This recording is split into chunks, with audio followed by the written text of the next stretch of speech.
Good morning. Hope you're well. Welcome to my build of a 1-bedroom modern home.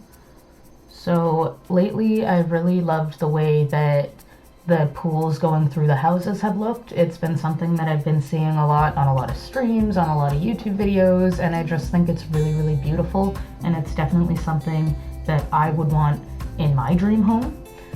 So I decided to build that. This build was really fun for me. I don't usually build modern homes. I'm a lot more into the country home or like more of an old-fashioned style house. I think that, no offense to any modern homes, I think that they have a lot of personality.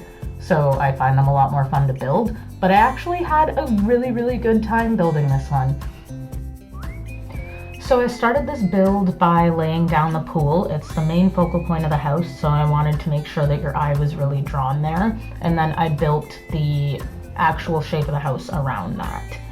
So I started by sinking in the area that I wanted to be the porch. I love having porches. I think that they really make any house seem a little more cozy, and especially when building a modern home, I think making it seem comfy and cozy and homey is a really important thing, because a lot of the time it's easy for modern homes to come off a bit cold.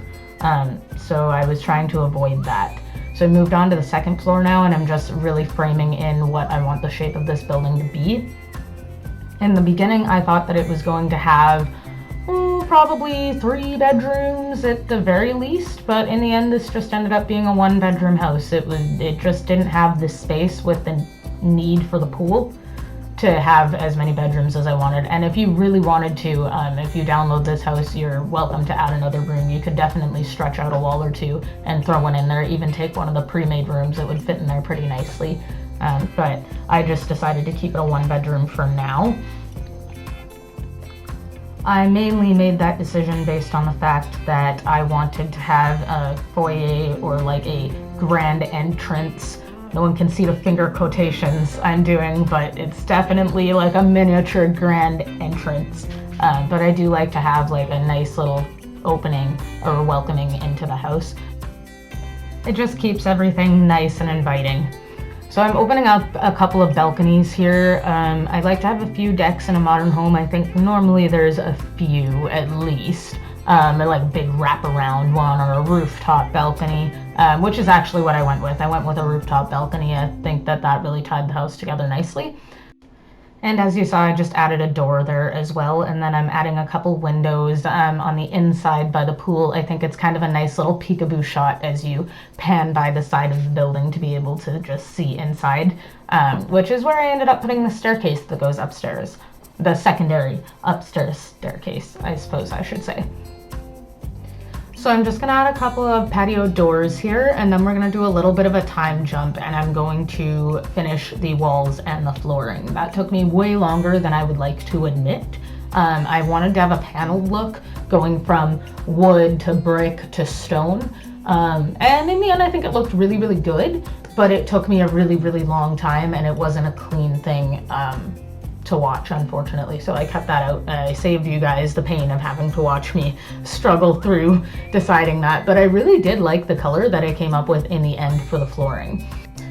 Just gonna jump up to the patio, the rooftop patio now, and I'm just gonna build the fencing around it. I wasn't really sure where I wanted the entrance to this patio to be, but it actually worked out really, really well. I used the other side, and then I just made it. I didn't actually want the patio on the floor beneath this one. I didn't want it to have a covered patio. I don't know what it is about covered patios, but I feel like it does not say modern home. So I cut out the covering and then just kind of filled in all of the blanks from there. I just checked that everything looked the way I wanted it to, and then I moved on to putting in a little bit of flooring. And this is really where everything came together so much for me. This flooring was absolutely gorgeous. I love how much it warmed up this house. I think it made it feel so much more welcoming and so much more open. I'll gush about these floors like a little bit more throughout this build, I'm sure, because I can't imagine what it would have looked like if I had picked anything else.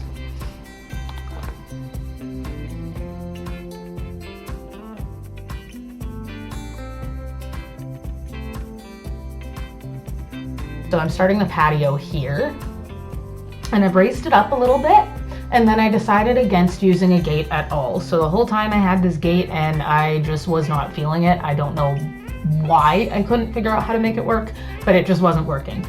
So I just decided to chuck it to the wayside and not have one anyway, which I think actually worked out pretty nicely. I think it looks really good. So I'm adding a little bit of patio furniture here, and I'm gonna add a couple rugs and a couple chairs, a little table. Really trying to keep it as minimalistic as I possibly can, because I think that's a huge part of being a modern home. Another huge part of being a modern home to me is having a lot of plants. Keeps it very welcoming, and especially with the wood tone that I chose, I think it also keeps it very warm.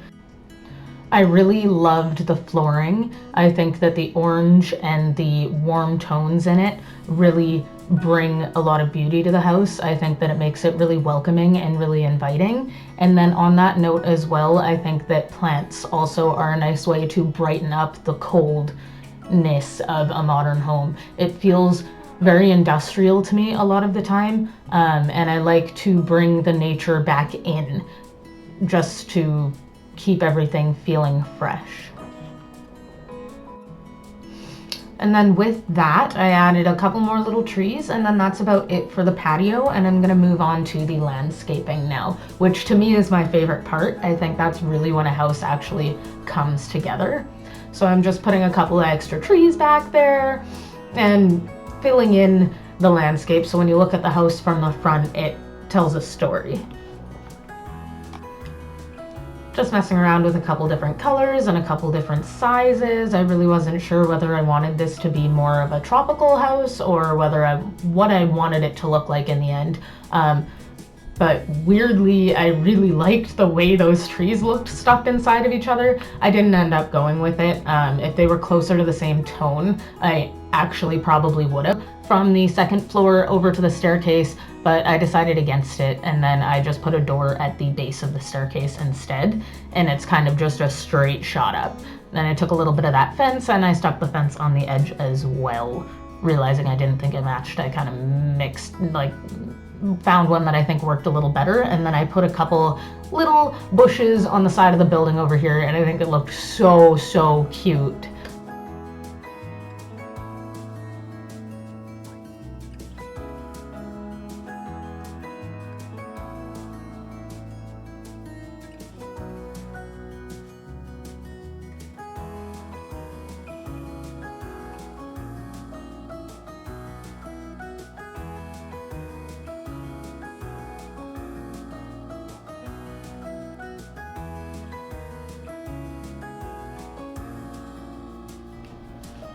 And then from our little bush friends, I moved on to the windows, which I actually had quite a hard time with. Trying to find windows that worked with the heights of my walls was a little bit difficult, and I didn't want to go to the default of just using the windows that I have on there now. But those windows are my best friend. It doesn't matter what I build, those windows work. So I went with the old trusties, stuck them on there, and I think they looked better than any other window choice that I possibly could have made. I'm just gonna speed through the windows a little bit quicker, as they did take me probably the longest of all the things on this build. Just figuring out the placement where I wanted them, because I really did want them to cover the interlapping wall colors, just so that it wasn't so obvious that they were like bashing into each other. Then I'm moving on from the wall color, and I've decided to start doing the patio in the back. And I wanted an outdoor kitchen for this house, as well as like a really small indoor kitchen, but I think that the main used kitchen is going to end up being the outdoor one. I am remiss to say that I did not add a mini fridge, and I definitely think that that would be a nice addition. If anyone's to download this house, I would definitely throw one in there just for the sake of it. And then to be honest, that's about all I did for outside. I put in a barbecue that I wanted, and then I left that half of the backyard just as an outdoor kitchen. I added a couple little accessories, and then I do touch on the seating in the backyard a little later. Just want to make sure if you're going to have the modern home, I feel like having a fence around it is just mandatory. You obviously want to keep all of the little people out of your fancy new home. So gate is absolutely a must. And what's a fancy new home without a fancy new foyer? So I just added a platform staircase, and then I went in with a couple, like a little table underneath. I decided to switch that out closer to the end, and then I went with the cascading green wall. I think that looks so cute right there. And then in order to tie the room together, even though it's a really small room, I still wanted it to look really grand. So I put in this spiral chandelier, and then I just moved that up to the floor above it so that it's got a longer place to hang. I think it looked really elegant and at the same time very modern. I think it worked. It was definitely one of my favorite things that I think I did in this house. There it is, right there. So cute. And then I threw in a little staircase just because the patio is platformed, so I need a way for the Sims to get down from that platform as well. So a couple little stairs, and then I just made them black because I'm trying to keep kind of like a black, gray, silver, and white theme for this house, as well as like a little bit of green. So upon realizing my hatred for that table, I just deleted it and threw in a wall piece. I think it looks a lot cuter, and then I decided to just move on to the bathroom upstairs. And I love the way curtains look. I'm always gonna have curtains. I will have curtains until the day I die. Every Sims house is gonna have 100. It's just how I roll. I think they add so much to a room. So I just added this little cute sink, and then I threw in a mirror and a nice little square or rectangular bathtub. Then I just did the little floor decals. I did this in my $44 million house, and I love how it looks in the end. I think it totally ties a room together, and it's a little different than having a carpet. Like, it's a focal point, but it doesn't completely take the focus of the room. Instead, it's just like a nice little accent piece, and I think that sometimes those are really appreciated in houses. I think it worked really well in the bathroom. So I just finish up a little couple touches here. I moved it over quite a few times because I found it pretty hard to get the right placement. I didn't know where I wanted the door or just where I wanted everything to land in the end. So I just touched it up with a couple decor items, a plant there, and then I believe on the other side I put like a couple cute little succulents. I think that they really kind of tied the whole room together. And then that was about it for the bathroom after that. And yep, those are them right there. That's it for the bathroom, all done, all finished. So we're gonna move on to the master bedroom. As you can see, there's a rug that just magically appeared, but I'm gonna get rid of that real quick. And then I just started off, as I start off any room that's got good windows, with some good curtains. You know it was bound to happen. And I honestly think that these curtains, like, they totally kept the modern look, even though they are a little bit more old looking curtains. I think it worked really well. I think they looked really good, and I just kind of kept that vibe flowing throughout the house.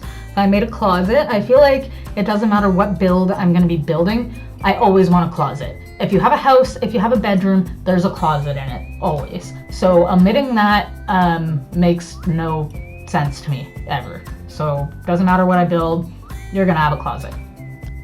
I just was fiddling around over here a little bit with some bamboo, just trying to get a little bit of greenery into the bedroom as well. And I actually found that to be pretty difficult, this little corner nook. It wasn't until right at the end of finishing this room that I actually liked the corner. I don't know what it was about it that was just so freaking hard to deal with, but it was a challenge, let me tell ya.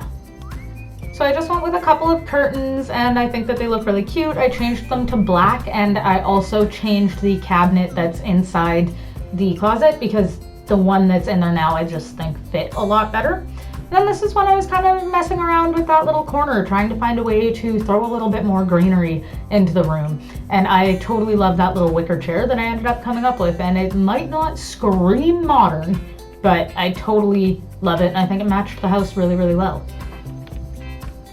And realistically, I find that to be one of the most fun parts about doing a build. When you start the build, you never know what it's going to look like in the end. And this house started out supposed to be my modern mansion, and it turned into my semi-modern one-bedroom house. But I still love it, and it was totally a fun ride. It came out way different than I expected it to, and I appreciate it for everything that it is. Alright everybody, we've moved on to the final room in the house, and today that is the kitchen. This kitchen is probably the smallest kitchen that I have ever built. And I did that on purpose because there is an outdoor kitchen as well, and they're literally right next to each other. I didn't feel like this needed to be overly extravagant or over the top in any way. So I just gave her a good quality stove, a refrigerator, and then I gave them a little bit of indoor seating by the window as well. So I just extended the cabinet over, and then I put a couple of stools underneath it. And above that, I did a range hood above the stove, and I put in a photo, I believe, of some sunflowers and a sink. And then that was about it for the kitchen. And honestly, that is also the last room on this build. So I would like to say thank you to anybody who stopped by, watched the video. Thank you for your time. I hope you enjoyed. Please like, subscribe, let me know what you thought of it. I'm going to put in a couple of photos here at the end, and everybody have a fantastic week.